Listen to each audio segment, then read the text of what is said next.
پارہ نمبر 4 صفحہ نمبر 97 سورۃ آل عمران کی آیت نمبر 90۔ اعوذ باللہ من الشیطان الرجیم، بسم اللہ الرحمن الرحیم۔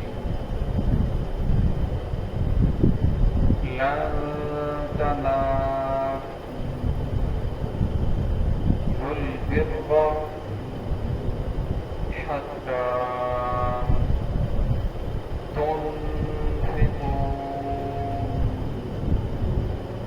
مما تحبون وما تنفقوا من شيء فإن الله به عليم۔ كل الطعام كان حلا لبني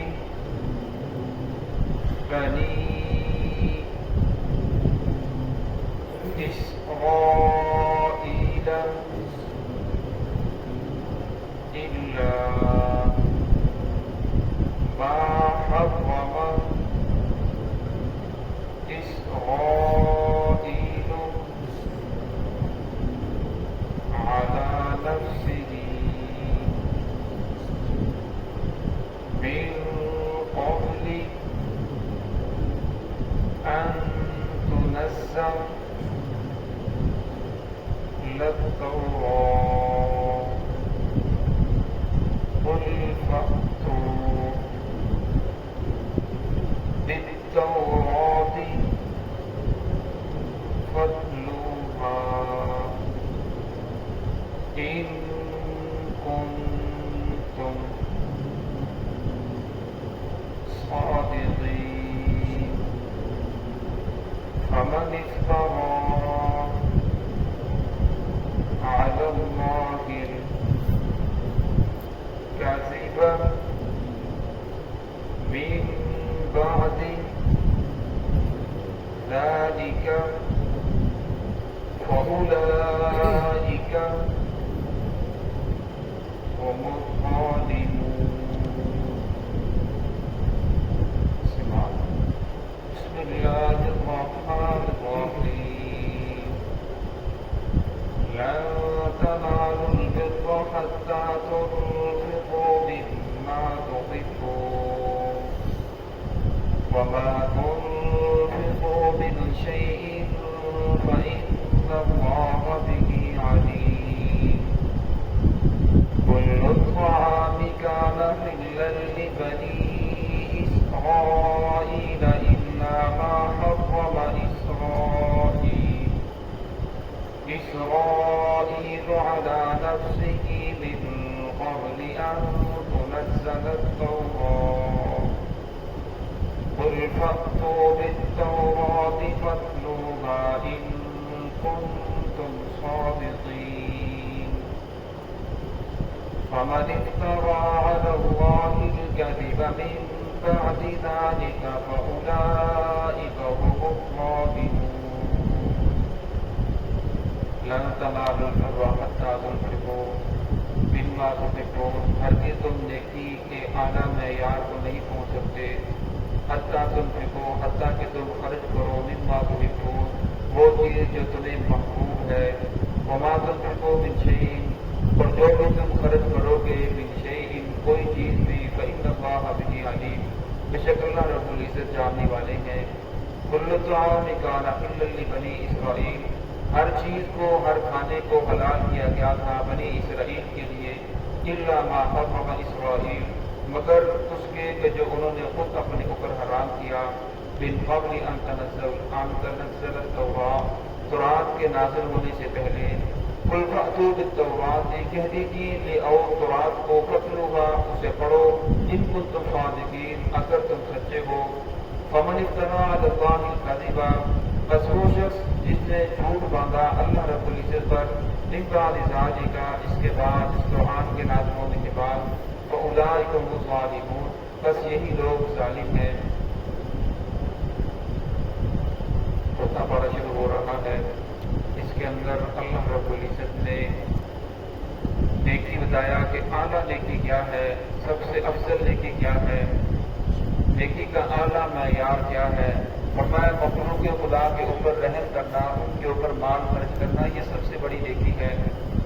مخلوق خدا کے اوپر پھر مال خرچ کرنے کے اندر یہ فرمایا کہ یہ نہیں کہ جو چیز آپ کے لیے کارآمد نہیں ہے آپ اسے پھینکنا چاہتے ہیں تو کہتے ہیں ضائع کرنے سے بہتر ہے کسی اللہ کی راہ کے اندر دے دو، کسی غریب کو دے دو، کسی مدرسے کو دے دو۔ فرمایا یہ نیکی نہیں ہے۔ نیکی اس وقت ہے کہ جب آپ اپنی محبوب چیز اللہ رب العزت کے راستے کے اندر صدقہ کرو گے۔ جب محبوب چیز صدقہ کرو گے تو پھر کامل نیکی کا آپ کو اجر اس وقت ملے گا۔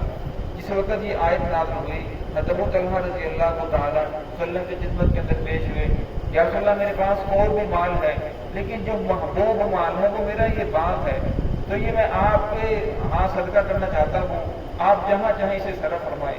تو آپ نے فرمایا بہوا، آپ نے تو بہت اچھا سودا کر لیا۔ پھر فرمایا کہ آپ کے جو چچا زاد بھائی ہیں وہ بہت زیادہ غریب ہیں، آپ اس باغ کو ان کے اوپر خرچ کر دو۔ اس لیے انسان کو چاہیے کہ اگر اپنے رشتہ دار ہیں وہ غریب ہیں تو ان کو بہت زیادہ خیال رکھنے کی ضرورت ہے۔ رشتہ داری کے بہت زیادہ حقوق ہیں تو ان کے حق میں سے ایک حق یہ بھی ہے کہ اگر وہ مالی لحاظ سے کمزور ہیں تو ان کی خدمت کرنا، مالی اعتبار سے ان کی خدمت کرنا، یہ بھی انسان کا حقوق میں سے داخل ہے۔ تو فرمایا اس وقت تک نیکی کے اعلیٰ معیار کو نہیں پہنچ سکتے جب تک تم اپنی محبوب چیز اللہ کے راستے کے اندر صدقہ نہیں کرتے۔ یعنی جو بھی کام کیا جائے وہ اخلاص کے ساتھ کیا جائے۔ اخلاص کے ساتھ اگر تھوڑا بھی خرچ کیا جائے تو اللہ رب کو بہت زیادہ محبوب ہے۔ اگر اس کے اندر اخلاص نہیں ہے، آپ بہت زیادہ بھی خرچ کرتے ہیں تو پھر فرمایا کہ وہ آپ کے لیے کھارا نہیں بلکہ الٹا وبال کا ذریعہ بن جائے گا۔ صحابہ کرام بھی آپ صلی اللہ علیہ وسلم سے سوال کرتے تھے، یا رسول اللہ یہ جو مالدار لوگ ہیں یہ تو اتنا خرچ کرتے ہیں، ہم ان کا مقابلہ کرنا بھی چاہیں تو کر نہیں سکتے۔ تو آپ صلی اللہ علیہ وسلم نے فرمایا، جس کا مفہوم یہ ہے کہ تم اگر تھوڑا بھی خرچ کرو گے، اخلاص اس کے اندر ہوگا تو یہ اس سے بڑھ جائے گا۔ ایک آدمی کروڑوں پتی ہے، وہ 1,00,000 روپیہ روزانہ صدقہ کرتا ہے، اور ایک آدمی کی آمدن ہے وہ سینکڑوں میں ہے، وہ 1 روپیہ صدقہ کرتا ہے، تو فرمایا 1 روپیہ صدقہ کرنے والے کا اجر زیادہ ہے، کیونکہ اس کی مشقت زیادہ ہے، اس کی محنت زیادہ ہے، اس کی آمدنی کم ہے، پھر اس میں سے جو 1 دے رہا ہے یہ اس کا بہت بڑا تقوی کا معیار ہے، اس میں سے بھی نکال رہا ہے۔ تو فرمایا جو بھی خرچ کرو خالص اللہ کی رضا کے لیے خرچ کرو، وما تنفقوا من شیء، فرمایا جو بھی تم خرچ کرو گے، فرمایا اللہ رب العزت کو معلوم ہے کہ تم کیا خرچ کر رہے ہو، کیا چیز دے رہے ہو، اعلیٰ چیز دے رہے ہو، ادنا چیز دے رہے ہو، یا وہ چیز دے رہے ہو جو آپ کے بالکل کارآمد نہیں ہے۔ صرف مال خرچ کرنا ہی نیکی نہیں، بلکہ انسان اپنے جسم سے جو بھی نیک کام کرتا ہے اعلیٰ معیار کے ساتھ کرتا ہے، فرمایا وہ نیکی ہے۔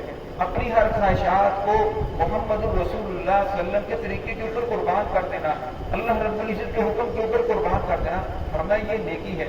بعض بار ایسا ہوتا ہے کہ انسان نماز پڑھنا شروع کر دیتا ہے اور اس کے بعد سوچتا ہے کہ جب سے میں نے نماز پڑھنا شروع کی تو میری تو پریشانیاں ختم نہیں ہو رہی، پہلے کوئی پریشانی نہیں تھی، اب فلاں پریشانی آ گئی، فلاں پریشانی آ گئی، تو لہٰذا نماز پڑھنے کی وجہ سے یہ میرے اوپر مصیبتیں آ رہی ہیں۔ حالانکہ ایسی بات نہیں ہے، نماز پڑھنا، صدقات خیرات کرنا، نیکی کرنا، یہ تو پریشانیوں کا حل ہے، اس سے تو پریشانیاں ختم ہوتی ہیں، اس سے پریشانیاں بڑھتی نہیں۔ نماز پڑھنے کی وجہ سے آپ حلال کھا رہی ہیں، اس کی وجہ سے نیکیاں جو پریشانیاں ہیں وہ کم ہوتی ہیں۔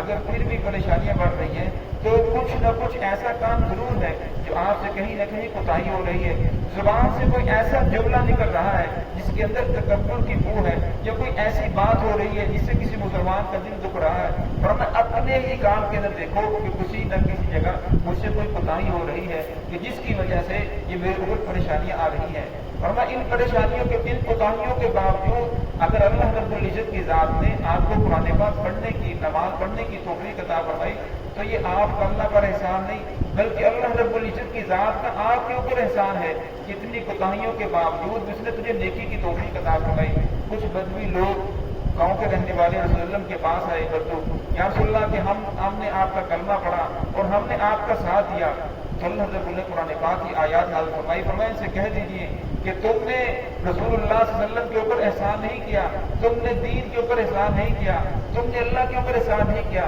بلکہ اللہ کی ذات نے تمہارے اوپر احسان کیا ہے کہ اس نے تمہیں دین کی توفیق عطا فرمائی، کلمہ پڑھنے کی توفیق عطا فرمائی۔ دنیا کا معمول ہے کوئی انسان کسی کو ملازمت کے اوپر رکھ لے، وہ یہ نہیں کہتا کہ میں اس کی خدمت کر رہا ہوں، میرا اس کے اوپر احسان ہے، بلکہ وہ کہتا ہے کہ اس کا میرے اوپر احسان ہے، لوگ تو اور بھی بہت زیادہ تھے لیکن اس نے مجھے اپنی ملازمت کے لیے رکھا، ورنہ لوگ تو اور بھی بہت زیادہ ہے۔ اللہ رب العزت نے آپ کو اپنے گھر کے اندر آنے کی توفیق عطا فرمائی، کتنا بڑا ٹول ہے جو کتنے لوگوں کو توفیق عطا فرمائی، ورنہ یہ اللہ رب العزت کی ذات کا آپ کے اوپر احسان ہے، آپ کے اوپر خاص فضل ہے۔ ورنہ اگر اللہ رب العزت کی ذات کسی کو صدقہ کرنے کی، خیرات کرنے کی توفیق عطا فرما دے، ورنہ یہ اللہ رب العزت کا احسان ہے، انسان کو اس کے اوپر شکر ادا کرنا چاہیے۔ آگے والی آیت میں فرمایا کل طعام کان حلا لبنی اسرائیل، اللہ رب العزت نے بنی اسرائیل کے اوپر بہت زیادہ نرمی عطا فرمائی تھی، ہر چیز ان کے اوپر حلال تھی، اور سوائے اس کے من قبل ان تنزل التوراۃ کہ جس چیز کو انہوں نے خود اپنے اوپر حرام کر لیا تورات کے نازل ہونے سے پہلے۔ یہ بنی اسرائیل حضرت یعقوب علیہ السلام کا لقب ہے، اسرائیل کا مطلب اللہ کا بندہ، تو ہمیں یہ ان کا لقب تھا۔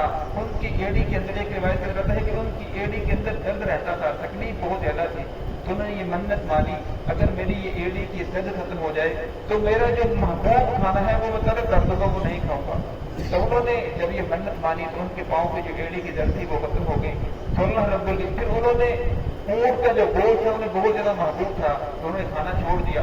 پھر اس کے بعد جس وقت تورات نازل ہوئی، تورات کے اندر ایسا کوئی حکم نہیں نازل ہوا کہ آپ کے لیے، بلکہ یہ صرف ان کے لیے تھا، باقی اور کسی اور کے لیے نہیں تھا۔